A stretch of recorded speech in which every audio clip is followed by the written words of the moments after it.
மாரி மலைமுழஞ்சில் மன்னிக் கிடந்துறங்கும் சீரிய சிங்கம் அறிவுற்று தீவிழித்து வேரிமயிர் பொங்கி எப்பாடும் பேர்ந்துதறி மூறி நிமிர்ந்து முழங்கி புறப்பட்டு போதருமா போலேனி பூவை பூவண்ணா உன் கோயில் நின்று இங்கனே போந்தருளி கோப்புடைய சீரிய சிங்காசனத்திலிருந்து யாம் வந்த காரியம் ஆராய்ந்தருளேலோர் எம்பாவாய்.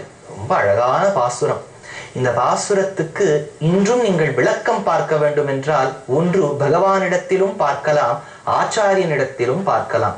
பகவானிடத்தில் எங்கனே பார்க்கலாம், ஆச்சாரியனிடத்தில் எங்கனே பார்க்கலாம் என்று சொல்லுகின்றேன். இப்போ ஆண்டாள் போய் பிரார்த்திக்கிறா, கண்ணா தூங்கினது போரும் கண்ணா, நாங்கள் வரும் காரியத்தின் பொருளை நீ ஆராய், அதற்கு என்ன பலன் கொடு, எழுந்துக்கோப்பா.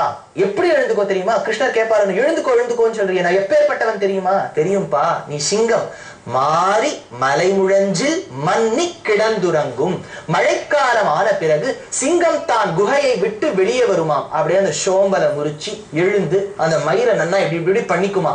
அந்த மாதிரி மாறி மலைமுழஞ்சில் மன்னி கிடந்துறங்கும் சீரிய சிங்கம் அறிவுற்று தீவிழித்து வேரி மயிர் பொங்க எப்பாடும் பேர்ந்துதறி மூறி நிமிர்ந்து முழங்கி புறப்பட்ட அந்த சிம்ஹ கதியில வருவர் பாருங்க. அததான் இமௌ குமாரௌ பத்ரம் தே தேவதுல்ய பராக்கிரமௌ கஜசிம்ம கதி வீரௌ ஷார்தூல விஷபோபமௌ வால்மீகி பகவான்.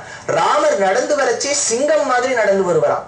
சுவாமி ராமர் சிங்கங்கிறள் புலிங்கிறள் என்னென்னமோ சொல்றேன், இதெல்லாம் நாங்க ராமாவதார காலத்து இருந்தோமோ இல்லையோ, இருந்திருந்தா கூட ஞாபகம் இல்லையே சுவாமி சொன்னா கவலைப்படாதீங்கோ, எல்லாம் நம் பெருமாள் பக்கலிலே காணலாம், பகவானிடத்தில் பார்க்கலாம்னு சொன்ன ஞாபகம் இருக்கா? உலகத்துக்கு வேறுபற்றான திவ்ய தேசம், 108 திவ்ய தேசங்களுக்கு தலைமையான பீடம் ஸ்ரீரங்கம் என்னும் திவ்ய தேசம். அந்த இடத்துல நம் பெருமாள் தோளுக்கினியால நடந்து வருவர். கஜகதி சிம்ஹகதி வியாகிரகதி சார்தூரகதி நடந்து வருவர் பாருங்க. அது அழகே தனி அழகு. அப்படி நடந்து வான்னு கிருஷ்ணரை பிரார்த்திக்கிறா ஆண்டாள். ஒண்ணும் நான் சொன்ன பகவானிடத்திலும் காணலாம், ஆச்சாரியனிடத்திலும் காணலாம்.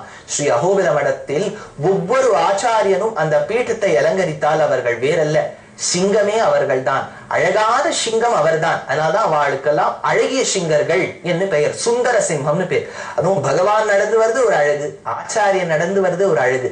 பகவான் அருள் புரிய வேண்டும் என்பதற்காக நடந்து வரார், ஆச்சாரியன் பகவான் நம் மீது அருள் புரிய வைக்க வேண்டும் என்பதற்காக வரார். அப்பேற்பட்ட பகவான் நடந்து வரார். இது ஒரு பக்கம் இருக்கட்டும். பகவான் இப்படி எல்லாம் நடந்து வர்றன்னு சொல்றது இருக்கட்டும், அவர் நடையின் அழகை பத்தி வால்மீகி ராமாயணத்துல ஒரு கட்டம். காட்டுல இருக்கா ராமரும் சீதையும். ராமர் திடீர்னு சிரிக்க ஆரம்பிச்சுட்டார் ஏதோ ஒரு கட்டத்தை பார்த்துட்டு. சீதை எங்கேயிருந்து ஓடி வரா, எதுக்கு இவர் இப்படி சிரிக்கிறார் அப்படின்னு அவ எதையோ பார்த்தா அவ சிரிக்க ஆரம்பிச்சுட்டான். ஒண்ணுமே லக்ஷ்மணனுக்கு ஒண்ணுமே புரியல. இவர் சிரிக்கிறார், அந்த அம்மா சிரிக்கிறார், நம்மளை பார்த்து சிரிக்கிறாளா அப்படின்னு தோணும் நமக்கு. நம்ம ஒழுங்காதானே இருக்கோம், எதை பார்த்து சிரிக்கிறான்னு ராமரை பார்த்து கேட்டார். ராமர் சொன்னார், அங்க சீதை நடந்து வர சமயத்துல ஒரு ஹம்சம், அந்த ஹம்சமானது பக்கத்துல நடந்து வந்தது. சீதை எப்படி அழகா நடக்கிறாளே நம்மளும் நடக்கலாமே, அந்த ஹம்சம் சீதை நடைய பார்த்து கத்துண்டு அது நடந்தது. அப்போ தெரிய வந்துதான் நம்ம எவ்வளவு கத்துண்டாலும் சீதை மாதிரி அழகா நடக்க முடியாதுன்னு வெக்கத்தால தலை குனிஞ்சுண்டு போயிடுது அப்படின்னு ராமர் அதுக்காக சிரிச்சிருக்கார். சீதை எதுக்காக சிரிச்சா அப்படின்னு லக்ஷ்மணர் கேட்கிறார். அங்க ராமர் நடந்து வரக்கூடிய அழகை பார்த்து ஒரு யானையானது, நம்மளும் நடக்கலாமே ராமர் மாதிரி, அவரும் இழுகை வேழத்து ராகவன் தன் கதையும் தானே கொம்பநாடர் சாதிக்கிறார், நம்மளும் நடக்கலாம், வேழம் நாம் தானே நடந்து வந்துதான். ராமர் நடக்கக்கூடிய அழகை பார்த்துட்டு தோத்து போயிடுதான் அந்த யானையானது. ராமரை மாதிரி என்னால நடக்க முடியலேன்னு தோத்து போச்சான். அதனால பகவானுக்கு சதுர்கதின்னு ஒரு திருநாமம் உண்டு சஹஸ்ரநாமத்துல, அப்படி நடப்பார். சரி, இப்படி சிங்கம் மாதிரி நடக்கிறார், பயமா இருக்க இவரை பார்த்தானா ஆண்டாள் உடனே அப்படியே அந்த மூடியே மாத்தி விட்டா. மாறி மழமுழஞ்சில் மன்னி கிடந்துறங்கும் சீரிய சிங்கம் அறிவுற்று தீவிழித்து வேரி மயிர் பொங்கி எப்பாடும் பேர்ந்துதறி மூறி நிமிர்ந்து முழங்கி புறப்பட்டு. பயந்து போயிட்டோம் நம்ம, பயந்து போய் இல்லையா? போதருமா போலேனி பூவை பூவண்ணா அப்படியே மாத்தி விட்டா. அதனால்தான் நிருசிம்ஹாவதாரத்தை பத்தி வர்ணிக்கும் போது பெரிய ஆச்சாரியரான சுவாமி தேசிகன் வர்ணிக்கிறார். பெருமாள் அப்படியே அந்த ஸ்தம்பத்திலேருந்து வந்தாராம். சட்டாபட்டல பீஷணே சரபச அட்டஹாசோத்பட்டே ஸ்புரத் கிருதி பரிஸ்புடத் புருகுடி கேபி வக்திரே கிருதே. அப்படியே கண்கள்லாம் சந்திரன் சூரியனை போல் பிரகாசிச்சுதான், கையில இருக்கக்கூடிய நகங்கள்லாம் வஜ்ராயுதம் போல் இருந்ததாம். தபன இந்து அக்னி நயனஹாங்கிற. ஆனா பிரஹ்லாதனை பார்க்கும்போது எப்படி இருந்தார்? கிருபா கபடகேசரின் தனுஜடிம்ப தத்தஸ்தனா சரோஜ சதுஷாதிருஷா வியதி விஷஜ்யதே வியஜ்யதே. பிரஹ்லாதனை பார்க்கும்போது கண்ணிலேருந்து பால சுரந்தாராம். ஹிரண்யகசிபுவை பார்க்கும்போது கண்ணுல இருந்து தீ புரிஞ்சுதான். இது பகவானாலதான் நடத்த முடியும். நம்மளாம் பைத்தியம்னு சொல்லுவா, இதே பகவான் பண்ணா அது வசந்த காரியம்னு சொல்லுவா. அதனால ரெண்டு opposite moods, one very angry like the lion, the other side ரொம்ப அப்படியே மென்மையா இருக்கக்கூடிய ஒரு பூ. ரெண்டுத்தையும் ஆண்டாள் ஒரு பாசுரத்துல சேர்த்திருக்கான்னு சொன்னா அவள் வைபவம். மாறி மழை முழஞ்சில் மன்னி கிடந்துறங்கும்னு சொன்னாலே நிருசிம்ஹாவதாரம் ஞாபகத்துக்கு வரணும். நிருசிம்ஹனை நினைச்சா நடக்காத காரியமே இல்லை. அதுவும் நிருசிம்ஹனை நினைச்சா எந்த பேய் பிசாசும் அண்டாது, ஒரு பயமும் ஏற்படாது, பயமே ஏற்படாது. ஏன்னா நிருசிம்ஹனுக்கு பின்னாடி சக்கரத்தாழ்வார், சக்கரத்தாழ்வாருக்கு பின்னாடி நரசிம்மர், மாத்தி மாத்தி இருக்கா, பயமே வராது. அதே சமயத்தை போதருமா போலேனி பூவை பூவண்ணா, நிருசிம்ஹன் பார்த்து பயப்படவே வேண்டாம், ரொம்ப அழகான சிங்கம் அது. அதனால்தான் ஆழ்வார் சாதிக்கும் போது அழகியான் தானே அறிவுருவம் தானேங்கிறார். உலகத்துல நிருசிம்மன் அழகு கிடையாதான், அழகுங்கிற வார்த்தைக்கே எடுத்துக்காட்டு நிருசிம்மன் உருவம் தானா, அழகியான் தானே அறிவுருவம் தானே. அதனால நம்ம எதுக்கு பயப்படணும்? மடியில கிணறு இருந்தாதானே வழியில பயம்.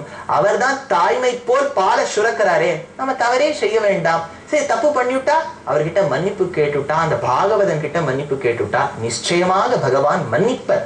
அப்பேற்பட்ட குணத்தோடு கூடியவனை தான் ஆண்டாள் எழுப்புறா. ஆனா சொல்றா, நீ எழுந்தாச்சு, இப்ப கோப்புடைய சீரிய சிங்காசனத்திலிருந்து யாம் வந்த காரியம், வார்த்தையை போட்டிருக்கா பாருங்க. முதல்ல சிங்கத்தை சொல்லிட்டா, இப்ப கிருஷ்ணர் உட்கார்ந்துக்க போறாரு எதுக்கு மேல? சிம்ஹாசனம். அதுக்கு ஏதோ புலியாசனம் யானையாசனம்னு பேர் கிடையாது, சிம்ஹாசனம் தான் பேர். அந்த சிங்கம் மாதிரி உட்காந்துக்கணும். உங்க பிள்ளைகளை கதை கேட்டா கூட சொல்லும், கிங் ஆஃப் ஃபாரஸ்ட்னா அது சிங்கத்தை தான் சொல்லும். கோப்புடைய சீரிய சிங்காசனத்திலிருந்து எழுந்துக்கோப்பா, போறோம் நீ உட்கார்ந்து, வா கிருஷ்ணா எழுந்துக்கோ, உன் வாசல் கிட்ட நாங்க வந்து நின்று இருக்கோம், ஆண்டாளும் நாங்களுமாய் மார்கழி மாசம் முழுக்க நீ உன்னை பார்க்கணுங்கிறதுக்காக வந்திருக்கோம். கோப்புடைய சீரிய சிங்காசனத்திலிருந்து யாம் வந்த காரியம் ஆராய்ந்தரும். நாங்க எதற்காக வந்திருக்கோம் வந்து ஒரு வார்த்தை கேளு. நாங்க சொல்றோம், ஒரு விண்ணப்பம் இருக்கு எங்க கிட்ட, நீதான் கிருஷ்ணா எனக்கு வேணும், கொஞ்சம் வெளில வந்து கேளுப்பா, உட்கார்ந்த இடத்திலேயே சொல்லாத, வந்து கேளு. கோப்புடைய சீரிய சிங்காசனத்திலிருந்து யாம் வந்த காரியம் ஆராய்ந்தரும். அவ மட்டும் கேட்கலாமா? நம்மளும் கேட்கலாம். பகவான் கிட்டையும் பிராட்டி கிட்டையும் போய் கேட்கலாம், யாம் வந்த காரியத்தை நீங்கள் தான் ஆராய வேண்டும். நமக்கு எத்தனையோ கோரிக்கைகள் இருக்கலாம், அதெல்லாம் ஒரு பக்கம் வச்சுப்போம், கேளுங்கோ. ஒரே ஒரு கோரிக்கை எல்லோரும் வச்சுப்போம், அவன் நமக்கு வேண்டும், பகவான் நமக்கு வேண்டும்ங்கிற எண்ணம் இருந்துட்டானே, அவரை கேட்டுட்டோம்னா அவரோட சேர்ந்து எல்லாம் வந்துடும். நீ இந்த பொருளை கூட நீ வேண்டாம்னு சொல்லிட்டா சூர்பனகை ராவணன் கோஷ்டியில சேர்ந்துருவோம்.